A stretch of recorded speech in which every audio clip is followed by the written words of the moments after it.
but not much offensive production because the defense has played so lights out.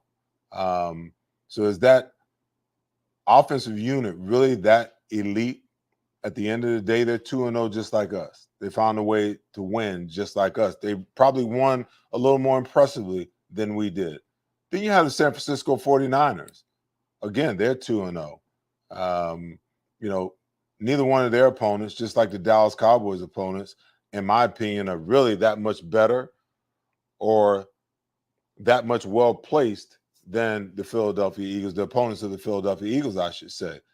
So at the end of the day, it's really too early to say, um, that the Eagles aren't where they need to be. Of course, no doubt about it. Um, they're experiencing some issues early on here, but they got 15 games to get it together. And I want you guys to consider, I want you to think about um, who they've played against. They played against two of the greatest, well, one of the greatest defensive minds and his understudy last week. Had Bill Belichick week 1. Then all of a sudden, week 2, they get Brian Flores. So, yeah, they're going to have some issues because those guys are very good at what they do. Third up, they got Todd Bowles coming up. And all over again, here we go. One of the best defensive coordinators, one of the best minds in the game. The good thing about where the Eagles are and what happened on Thursday, they find a way to win the game with all these young guys on the defensive side of the ball. But now you've got, they're going to have 10 days in between the time that they played and the time that they play again. What does that do? That gives Nick Sirianni and Brian Johnson the opportunity to kind of dissect the first 2 games of the season and kind of figure out what they've got to do to overcome these offenses that are opposing Jalen Hurts.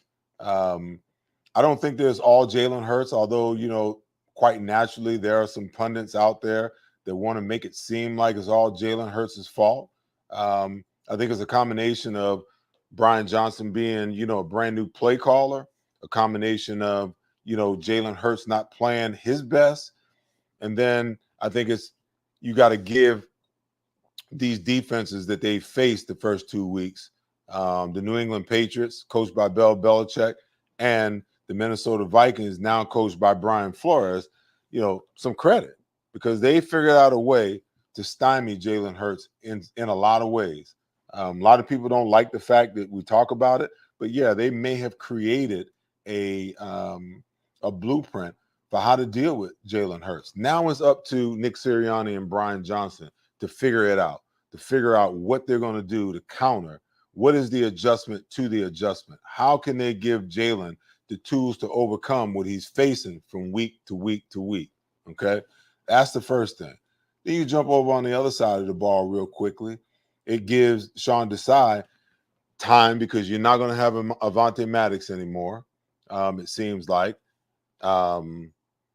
So a lot of young guys are going to have to play. I don't know. You guys were watching the game the other night, and to me, it was just crazy how there was a point in time where Darius Slay was the only veteran on the field, at one point. And the issue that you have when you have so many young players on the field and inexperienced guys on the field, you have this communication barrier where all of a sudden guys aren't talking. They're not talking pre-snap about what could possibly happen. And they're not talking about pre-snap, if this guy goes in motion or if we get a check, what are we going to do? If this guy releases in and he releases out, that communication is so important. I can't express to you how important that communication is. So those young guys, Ringo, Goodrich, Josh Jobe, Brown, all those guys played really, really admirably on Thursday night. But as you got to the end of the game, you saw the Minnesota Vikings staff and Kirk Cousins begin to take advantage of the lack of communication that was going on in the secondary, and they started hitting some plays. These 10 days gives Sean Desai and his secondary coach an opportunity to kind of work through some of this stuff and try to figure out, what adjustments they have to make in game and how to get these guys to start communicating, not only on the field, but they need to start communicating in the meeting rooms. Like if I am a if I'm a coach, okay, and my guys come in the room and we're watching film, and I'm telling them, okay, this is what the offensive plays look like, okay, and this is the call. I better hear some chatter behind me. Those guys that plan on playing, they better start talking. Tell me, okay, alert here. If they go in motion, this is what they're going to do. When the guy goes in motion, I want to hear the check and I want to hear what the adjustment is off of that. If a guy shifts, talk to me. That way I know that you know what the adjustment should be and you know what you should be doing. And if you're communicating it in the meeting room, then guess what? You're going to communicate it in the walkthrough. You're going to communicate it in practice. And if you do it in those three places, it becomes automatic on Sunday that you communicate what's actually going on. Okay. So that's my thought on, the first 2 weeks and what the Eagles have to overcome. So there's a couple of questions up on the board that I'd like to address because some of you guys are still concerned. See Me says, Seth, why are we not seeing pre-snap reads and adjustments to get completions from Hurts like we see from other quarterbacks? Okay. Understand that Jalen is seeing a lot of things differently. There's another question up there that addresses how the offensive line is playing. And I'm going to tell you this, the offensive line is not playing at the level from a passing standpoint as it has over the years. They are really, really, seeing some different things. And it's not only Jalen is being confused, but the offensive line is being confused. So let me paint you a picture of what Jalen is seeing, and let me also paint you a picture of what the offensive line is seeing so that you can kind of understand how, everybody is in a state of confusion from time to time as the game goes on. So in the first game, you had Bill Belichick lined up 5 down linemen. He lined up 2 linebackers with 3 DBs behind and a single high safety. And what they decided to do was, okay, they got the guys on the second row, they're kind of just walking around, kind of muddled and not really doing anything. So it makes it very hard for Jalen and the protection to figure out what coverage they're in, who's coming on the blitz, who's not coming on the blitz, so on and so forth. Okay. So the ball is snapped. You get one DB goes back in the halves, another DB comes up and covers. One linebacker blitzes. I mean, you got guys that are going all over the place. So whatever it is that Jalen thought he saw, and you can call it a regression, a revert if you want to, okay? But it's a very good way of creating chaos for quarterbacks. And I think in a lot of ways, you'll start to see some more of this, as time goes on. But quarterbacks who can't predetermine or exactly what's going on, it's hard for them to know exactly where to go with the ball. You know, especially when you're in a situation like if you got a play call and offensive coordinators call plays to defeat coverages. So if they feel like they may get, cover 2 on second down, okay, and they want to throw the ball on second down, they've got routes on that big sheet. They've got routes that help them determine what play they want to call to defeat cover 2 on this second down situation. But when you line up and you don't get the cover 2 look and they rotate the cover 4, well, now you got a problem, okay? Because Jalen's first read might not necessarily be there because they're playing a coverage that he doesn't anticipate. So I always say that the first 4 games of the season are really a proving ground for most football teams, okay? Because me as a player, I need 4 game films that I can break down of my opponent, and then I can tell you every single thing that you want to and everything you need to know about that offense. Because after 4 games, you can't hide and you can't, hold up a veil about who you really are, because you're going to do the things over a 4-game span that you're comfortable with, that you're successful with, and that the things that your quarterback is comfortable with. Okay, so there's no getting away from it. I can sit here and I can begin to look at the data. I can look at the analytics that tells me, okay, on second down and 5, on a plus 30, okay, this is what you like to do. because the data is right there. It tells me every team has tendencies. So if I get that information, it's easy for me as a defense to say, okay, this is how we want to attack that situation, this down and distance. Okay. So for coaches kind of operate in the same manner, so to speak. And what they really do is they're trying to, create confusion for Jalen. And they've been able to do it in a great way. And it's not just him. It's affected the protection, because when you think a guy is supposed to be dropping and he winds up rushing and he's not accounted for in the protection, now you got a free runner. Okay. You might want to be trying to get a running back out in a route and he can't get out because all of a sudden you bring a guy that forces him to stay in. If he's the primary in the read, then guess what? You have to go really quickly to the next read. So there's a lot going on. There's a lot more to this than meets the eye.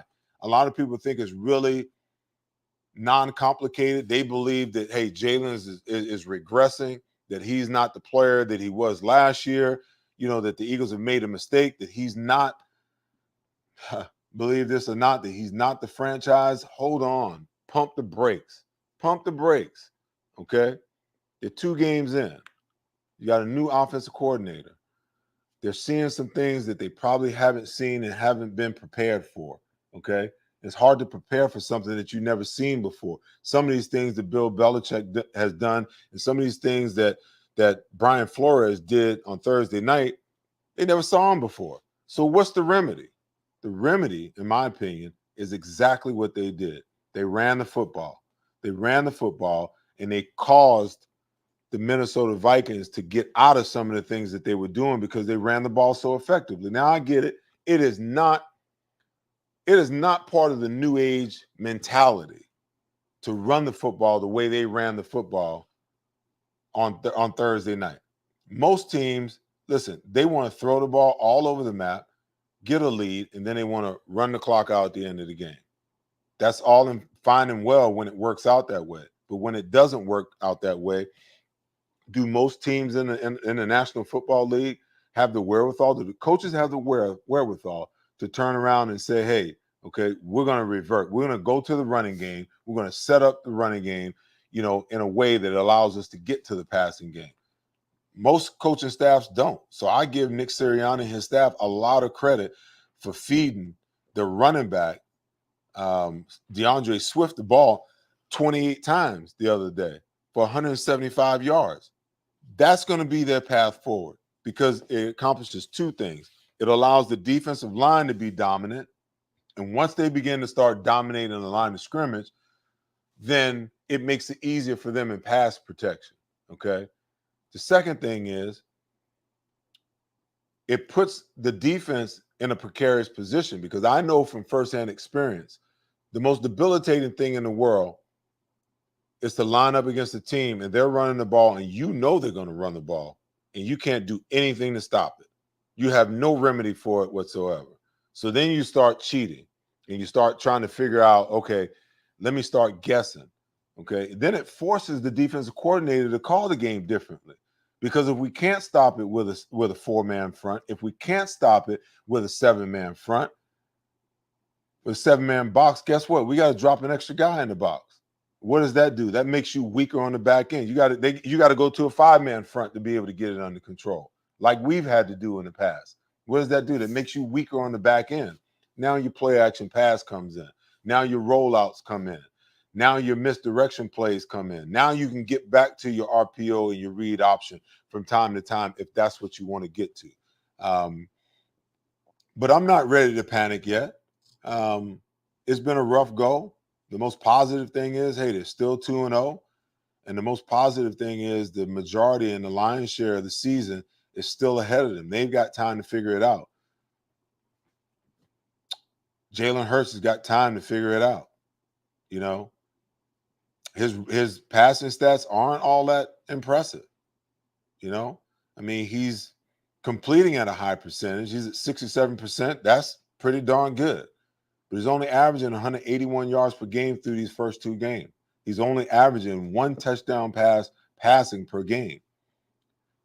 He's only averaging, a half a interception per game through 2 games. I think if we average that out over 17 weeks, we'd be happy to take those 8.5 sacks, those 8.5 interceptions, I should say, excuse me. The thing that troubles me the most is the 3.5 sacks a game that he's averaging. And a lot of these sacks aren't necessarily sacks that are happening in the pocket. Some of these have happened while he's scrambling outside the pocket, and instead of throwing the ball away, he runs out of bounds and takes a sack. A couple are he's scrambling, he gets to the line of scrimmage, and he's trying to make a move instead of just jumping and getting over the line of scrimmage to avoid a sack. So they've got to do a better job. Jalen's got to do a better job. The offensive line's got to do a better job. They've got to do a much better job at committing to run the football early. I mean, and I would implore you guys, you know, I get it. You know, running the football is as ancient and as extinct as the Raptor and the T-Rex. I understand that. But to me, it's still a way to get your offense under control when it's not working. Everybody wants to throw the ball. That's the sexy thing. Everybody wants the big play down the field. But when you have these good defensive coordinators that can take the deep ball away, the next best thing you can do is run the football and go to your short passing game. The Eagles need to develop their screen game. They're not a good screen team, and that does not bode well for them. You know, screens, tight end screens with good timing, all of those things begin to help in a massive way. All right, we're going to take a quick break here. When we come back, we'll continue the discussion. Waiting on, hopefully Warren Sapp will join me at some point here so we can talk about the upcoming game against the Tampa Bay Buccaneers on Monday night. If not, it'll be you and me. I'll start taking your questions, and we'll just hammer this thing out. All right? I'll see you guys in a sec. When you open the BetParx app, you're in the zone. Winning is always a rush, but the money is in the moments. It's the confidence and underdogs covering, the tension before a clutch turnover, and the pride of a parlay paying off. It's another chance to win big with all-day action. Plus, win your first $10 bet and get $125 in sports bonus bets. You play for fun, you love to win. You bet. BetParx. If you understand that success is built on trusted relationships and dependable performance, Mid-Penn Bank is the right bank for you.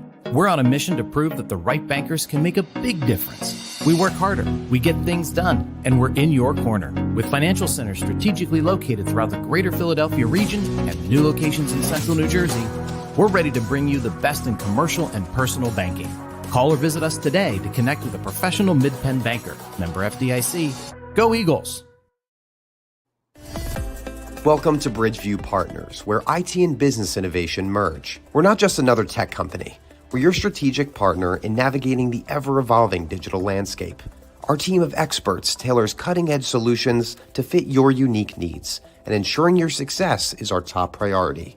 Elevate your business with Bridgeview Partners. Discover the power of partnership and tech innovation today. Contact us now to experience the difference. Bridgeview Partners, where innovation meets excellence.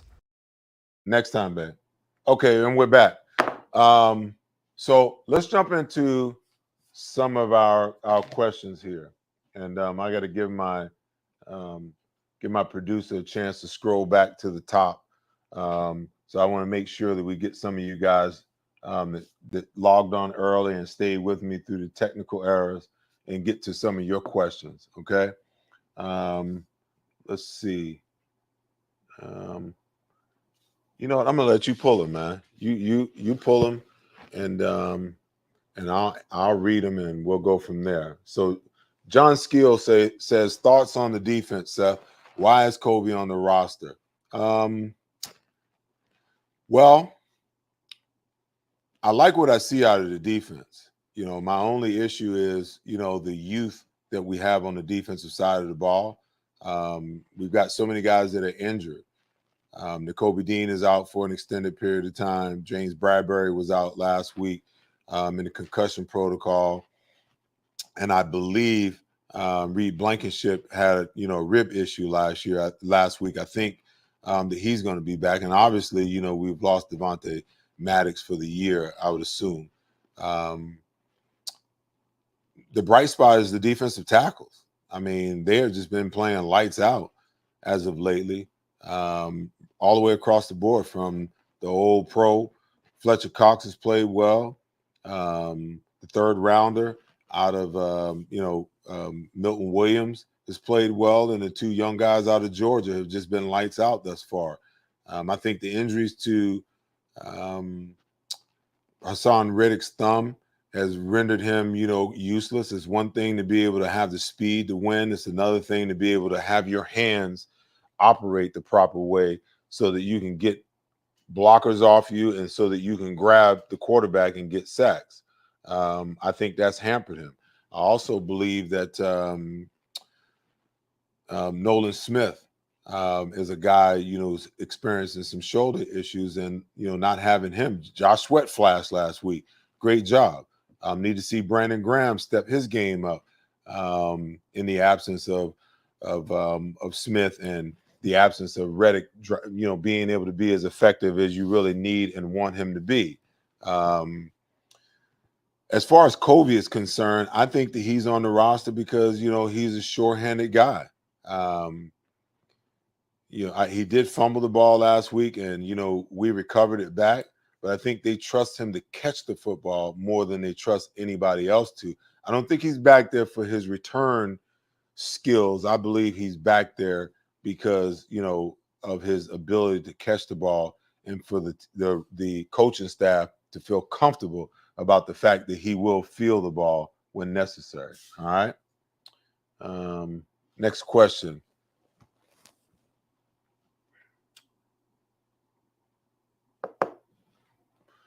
That Eric wants to know how much longer for Jalen to get it dialed in. Like I said earlier, I don't know 100% that it's all Jalen. I believe that it's a combination, it's a confluence of things. It is the offensive coordinator getting his footing. It's the offensive line, rounding into shape and playing better, playing, well enough to allow Jalen time in the pocket to do what he needs to do. I think it's the coverage that he's seeing and the way that defense coordinators are morphing what they're doing, from 1 second to the next. And I also believe that, it is, part of it is on Jalen. Jalen has to play better. He's got to see the field better. There are players that are open in situations that he misses them. He's thrown some good balls. I think the ball that he threw, the interception that he threw last week was just horrible. I don't think I've seen him make a throw that bad, in a long time. I understand the concept of the route. You had Devontae Smith on an in route with A.J. Brown clearing, and, the defense knew exactly where he was going with the ball, and they jumped the route and picked him off. I just think that he predetermined where he was going with that ball from the beginning. I understand that that's a timing route, that you want to throw it with timing, but you still have to have the ability to see the coverage and realize that you didn't have anything there. And actually, if you thrown that ball deep to A.J. Brown inside into the middle of the field, that he actually had his guy beat to the middle of the field with no safety help. All right. Okay, let's go to the next question.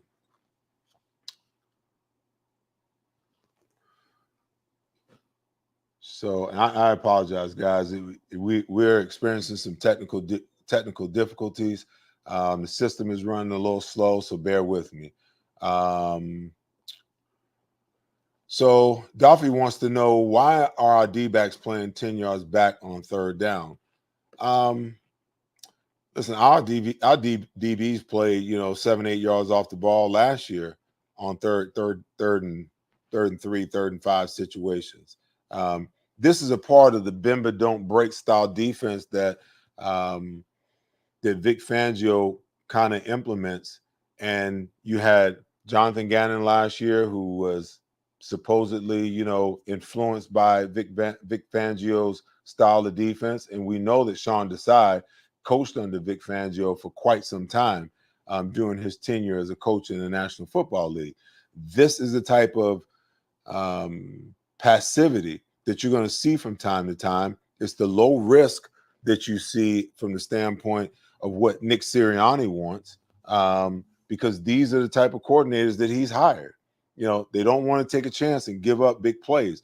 Nick Sirianni's motto is, we want to hit big plays down, explosive plays down the field, and we want to minimize those same plays on the defensive side of the ball. So you're going to see some bend but don't breaking, and it's going to make you scratch your head, because I feel the same way. If I want to stop a team on third down and it's 3rd and 5, I'm certainly not going to line up at 7, 8 yards or 10 yards. That's an automatic, because the good quarterbacks are just going to raise up and throw the ball out there, and they're automatically going to get the first down, because if they're lined up at 10 and they only need 5, he's going to break down at 6 to try to make the tackle, because he doesn't want to give up the big play.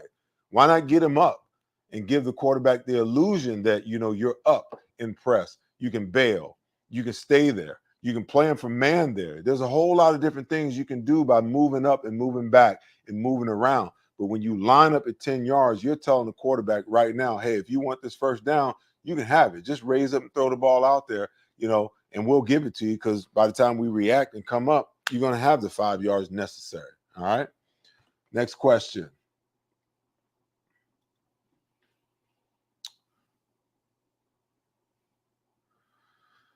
So I'm Ruiz wants to know, why is our secondary looking so weak?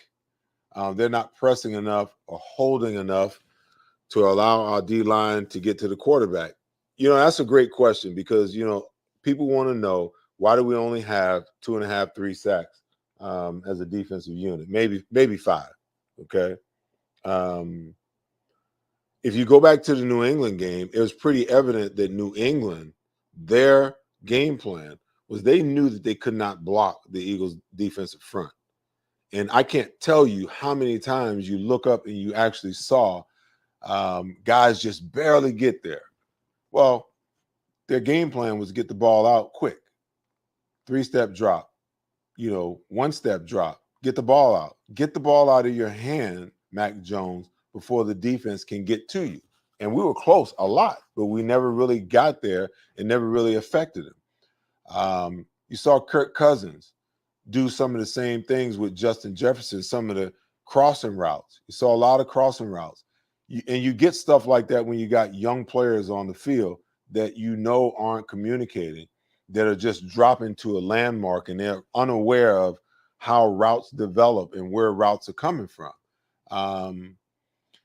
So I get your point. I understand.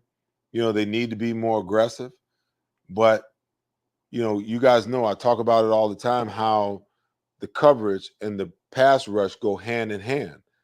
You're not going to have one without the other. They have to work hand in hand. So in order to get there, that means that you got to be more aggressive in your pass coverage. Your coverage needs to be tighter.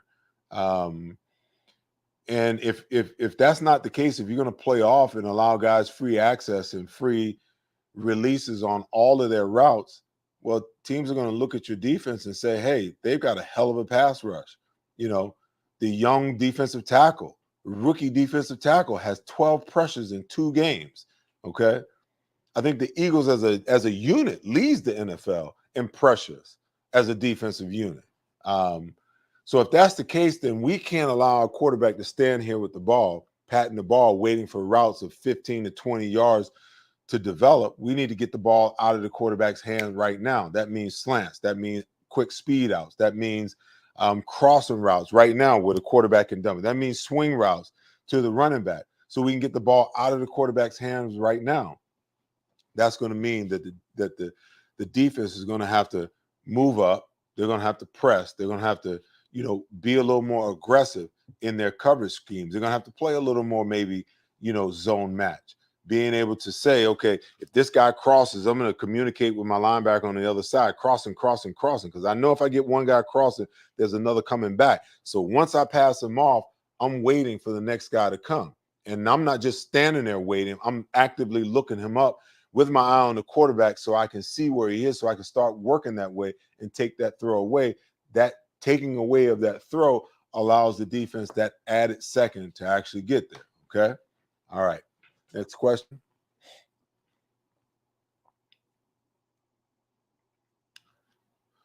So Sean wants to know, does Jalen Carter remind you of Jerome Brown with his technique and quick first step? He reminds me of a lot of guys. He does remind me of Jerome. I think if I think back over the history, of defensive tackles and, the ones that have been great and very proficient, I think back on guys like Howie Long. I think back on guys like John Randall, guys like Cortez Kennedy, guys like Jerome Brown. Absolutely. Because he's one of those guys that has the ability to, not only rush the passer, but he also has the ability to play the run, and he's dominant in both areas. Very rarely do you see a guy who has counter moves in his pass rushing in his rookie year.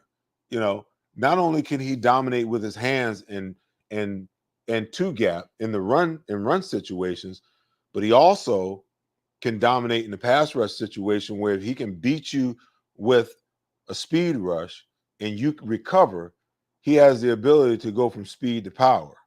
He has the ability, to run the hump move. Like when he speed rushes and the guy recovers, he can stop and take that inside hand and hip toss. He actually did that in the game against in the first game against New England.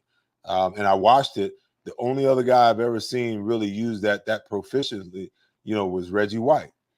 So he's got some skill sets that's second to none. And you hear him talk. He talks about how Tracy Rocker, the D-line coach, wants him to play the game, from a very physical standpoint because he's a physical specimen. And he talks about how last year at Georgia, how he used a lot of finesse. Well, when he learns how to and when to use the power and when to use the finesse, I promise you, he's going to become even better, so much greater. He's going to be unblockable because he'll know exactly on what down and what distance and what situation and whether it's pass or run situations. Okay, I can be aggressive from, a physical standpoint. And then I can use my quickness in my hands, from a finesse standpoint, to get to the quarterback or to affect the run game, to cut the field in half, against a run play. You see Aaron Donald, he's another guy that I kind of left off. He's a guy who can dominate the game in the same way. People don't understand, when he jumps a gap and he cuts the field off, that means that the running back has no cutback lane. He has to hit that play front side. When he's dominating on obvious passing downs and, you got, 300 plus pound, guards that can't get out of their stance fast enough or can't move their feet fast enough to keep up with him. And he's by him like that.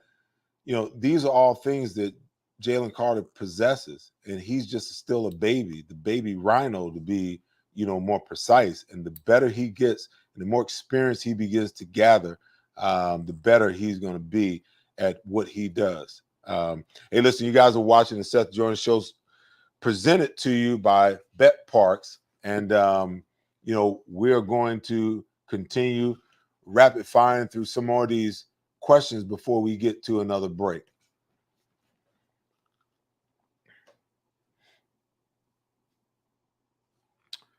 All right, I think it's Donnie. Yeah, Donnie wants to know would I rotate Nolan Smith at linebacker? Excuse me. I get the sense that the Philadelphia Eagles have some things planned for Nolan Smith that you're not only going to see him, as a pass rusher on the edge in certain situations, but I think you're going to see him start to play some linebacker as well. I don't know what the circumstances and what the situation is, with his shoulder. I know I've heard someone say that, he was asked about it, in the during the preseason. They asked him, how's it working? And his comment was, sometimes it works, sometimes it doesn't. So I don't think anybody really knows the severity of the shoulder and what's keeping him from being, used in games throughout the first 2 weeks. So we'll just have to wait to see, how that continues to pan out. Let's go grab one more question before we jump to one more break before we finish up. So I believe it's Jason. Jason Artist wants to know, do you think that we want to consistently run the ball in the future, every game, or try to pass the ball more, or what is your percentage of run pass in order for success? It all depends, Jason. Every game is different. I believe that if the Eagles come out and they consistently begin to run the ball well, then I think that opens up Jalen Hurts in the running game, and then you can successfully get back to some of your run pass options, some of your RPO stuff. There's obviously going to be games where teams are going to be weaker against the pass, that doesn't have the pass rush or the blitz scheme that can really cause the Eagles, a lot of problems. Then you go back to your passing game. Then you can go back and say, okay, let's come out throwing the ball. Let's figure out how we get Jalen and AJ and Devontae and Dallas Goedert. Let's figure out a way to get them going early. And if we can get a lead going early, then maybe we can, once we get a lead, then we can get back to the running game and we can kind of mix it up. So it works both ways. I'm not a proponent in any facet. Let me just say this. I'm not a proponent in any facet. I'm not a proponent for strictly a running game. I think, the Eagles ran the ball 48 times the other night for 259 yards and 3 touchdowns. They did that because they had to, not because they really want to do that. You do things out of necessity. Where you have to do it, you do it. But what did it do? It began to open up the passing game a little more, and they could now get some things in the passing game that they weren't able to get in the first half. It's the same thing with blitzing. A lot of people hear me talk about pressure and blitzing and think that I'm blitz happy. No. Understand. There's a time and a place for blitzing, and there's a time and place for pressuring. There's a difference between pressure and blitzing, okay? And there's a time to play zone, and there's a time to be a little more passive. But there are situations where it's beyond me that coaches believe that they can't be aggressive. There's times where you have to be aggressive. Whether you want to or not, you got to tell your guys, hey, knuckle up. We're coming because we need to come in this situation. We need to make something happen. And then you as a coach can't be afraid of what the outcome is going to be. Sometimes you win, sometimes you lose. That's just the way it goes. It's no different than when you make the decision to come out throwing the ball 15 times in the first half and you only ran the ball twice, but you haven't had success. Be willing to change. Be willing to adjust. No different on the defensive side of the ball. And that's the thing I like about Sean Desai is he's not afraid to bring some pressures. In desperate times, it will cause for desperate measures where you'll have to blitz. And you may have to blitz often to be able to affect change. But what I like is I see him running some run blitzes on first and second down. I see him running some zone blitzes, some 5- and 6-man pressures, that are delayed. Well, last year with Jonathan Gannon, you got nothing but straight coverage, and then we wonder why, we got to the Super Bowl after getting 70 sacks in the regular season, and we didn't have the footing to get the job done from a pressure situation, yet we were still afraid to bring pressure against Patrick Mahomes. And in the second half, they carved us up.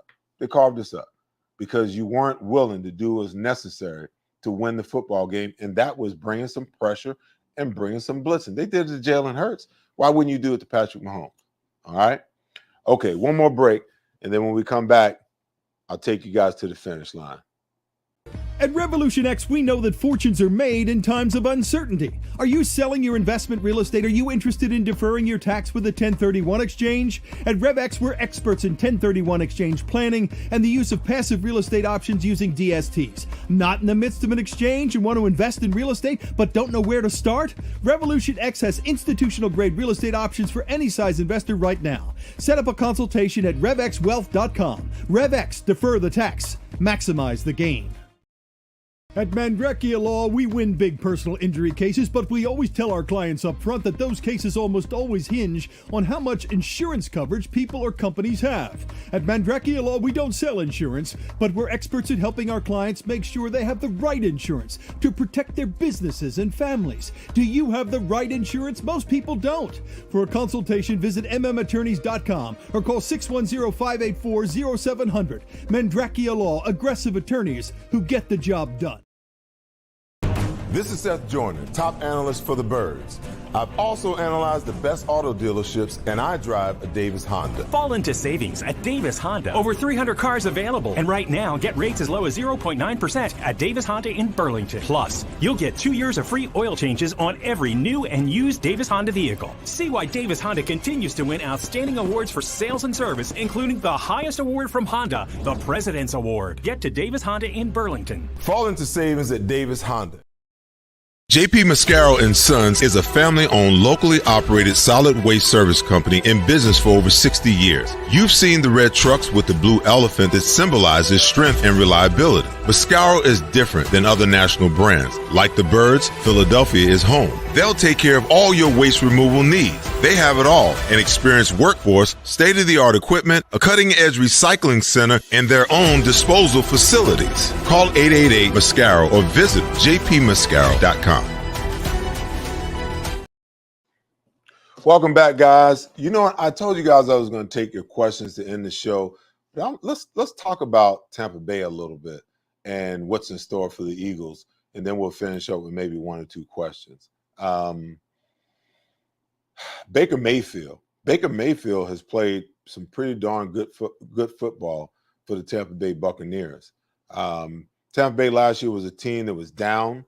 It had, a difficult year in Tom Brady's last year, and a lot of change, a lot of transition for this football team.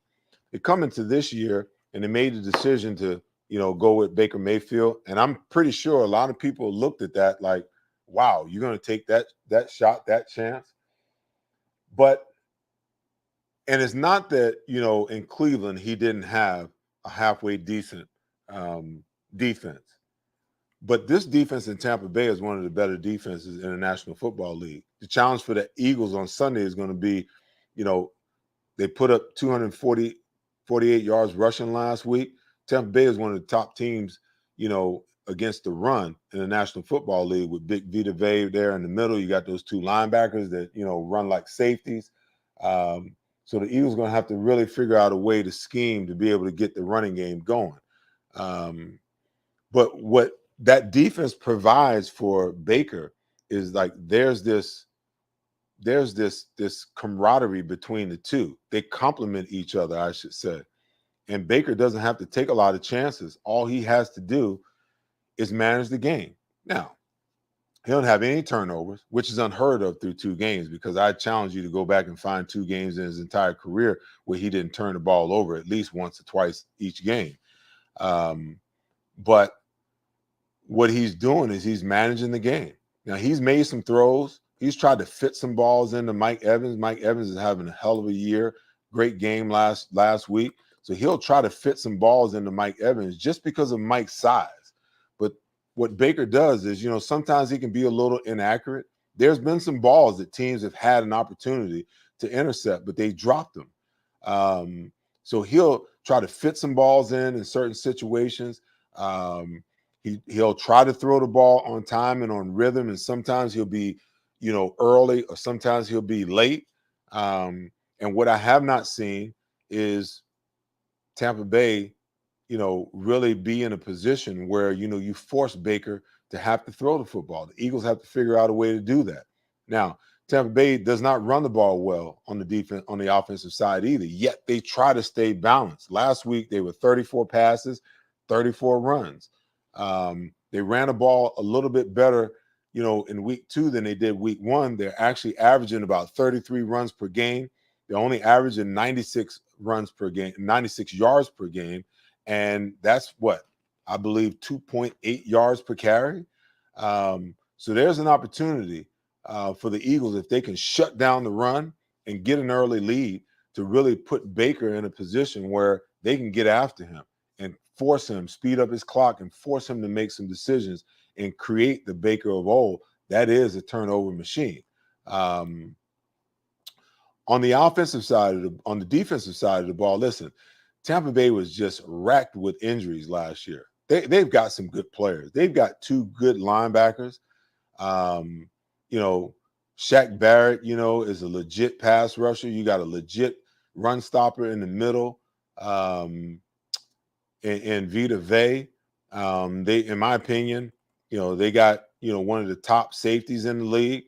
I think one of the guys, I'm trying to remember his name, tall kid, number 35, that plays corner for them. I think he's too tall to actually, play cornerback. And I think the Eagles can make some hay there with either Devontae Smith or A.J. Brown on him.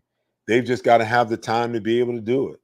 And they've got to, commit to running the football, even though that they want to throw the ball, and have the wherewithal. If you do come out and the game plan is going to be to throw the ball early, at least have the awareness that if it's not working, to not abandon it, but also go ahead and commit yourself to running the football so that you can get back to the run game if that's what you want to do.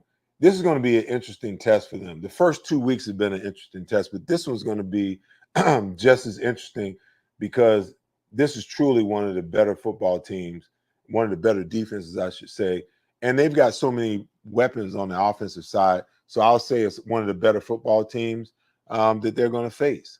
And let's be honest.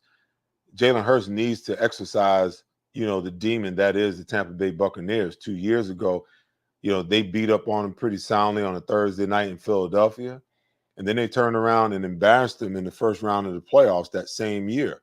Jalen Hurts isn't the same quarterback. He's a much better quarterback. This football team isn't the same team. It's a much better football team.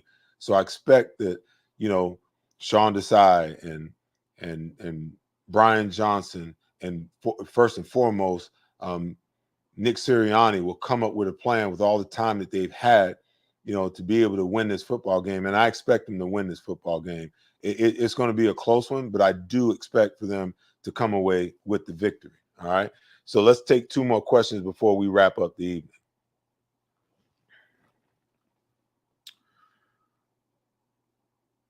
So Boots Void wants to know, what's my thought on using a backup offensive lineman as a running back for a few plays?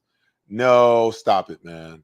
You can go ahead and click that one off and give me another one. They are not going to take Jordan Mailata and put him in as a running back.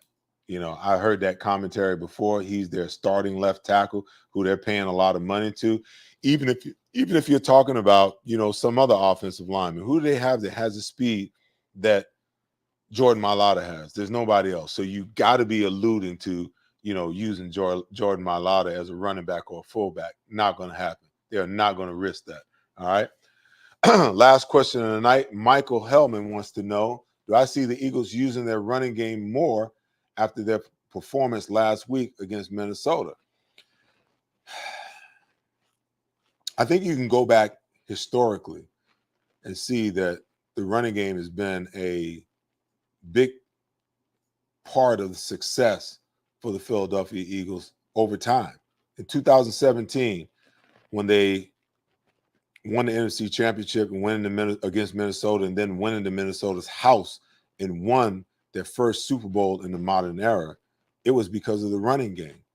I think some of you guys will remember early in the year, Doug Peterson came out with this, throw mentality. Didn't start off well. And then all of a sudden, everybody, the cry was, roll that Blunt, as in give the ball to LeGarrette Blunt. And once they started doing that, the offense began to take off. Last year, they ran the ball so proficiently last year, they led the league in rushing the entire year almost. Got them all the way to the Super Bowl, okay? Through 6 quarters this year, the team sputtered offensively. And then all of a sudden, they decided to turn around and hand the ball to DeAndre Swift, and their offense got on track. So to answer your question, I think the answer for them is yes, run the football. Run the football. It will open up everything else in your offense that you want to do. Then you can get back to, the passing game. But sometimes you have to do the obvious, the running game, to get to the passing game. And there's also going to be games where, you come out and you throw the ball, and that'll open up your running game. So they kind of work hand in hand. But if that's what works, then that's what you go with. That's the sign of a good offensive coordinator, the sign of a good defensive coordinator, a good special teams coach, a good head coach, is identifying in game what the adjustments need to be and making the commitment to doing that, even though that's not really how you want to play the game. All right. So I expect to see the Eagles come out, try to establish the run game, get their offensive line going, and then off the running game with play action, bootlegs, RPO, misdirection plays, and things of that nature, they should be able to get back on track and throw the ball the way that they actually want to throw the ball. All right. That's the show, guys. As we wrap it up, as always, be good to each other and take care of each other. But most important, make sure you love each other. I'll see you guys back here next week, hopefully celebrating a win over the Tampa Bay Buccaneers on Monday Night Football. Peace. When you open the BetParks app, you're in the zone. Winning is always a rush, but the money is in the moments. It's the confidence and underdogs covering, the tension before a clutch turnover, and the pride of a parlay paying off. It's another chance to win big with all-day action. Plus, win your first $10 bet and get $125 in sports bonus bets. You play for fun, you love to win. You bet. BetParks.